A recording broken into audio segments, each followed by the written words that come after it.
Hjertet er den muskel, som pumper blod ud til lungerne og ud til kroppen via kredsløbet. Hjertet består af 4 kamre, som samler blod og fordeler det ud til lungerne og kroppen.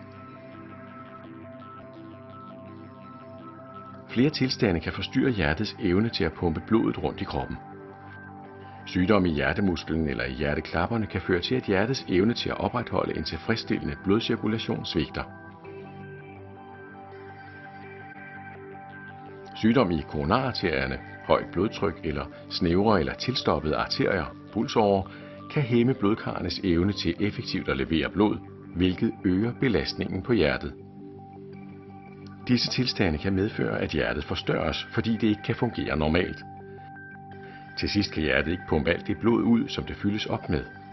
Det medfører, at trykket stiger både inde i hjertekamrene og i venesystemet, den del af cirkulationen, som fører blodet tilbage til hjertet. Konsekvensen bliver, at der hober sig væske op i kropsvævet. Denne gradvise forværring er typisk for kronisk hjertesvigt. Efterhånden som den kroniske hjertesvigt tiltager, vil der ofte opstå hævelse eller ødem i ben og fødder. Væske kan også hobe sig op i lungerne og føre til åndenød.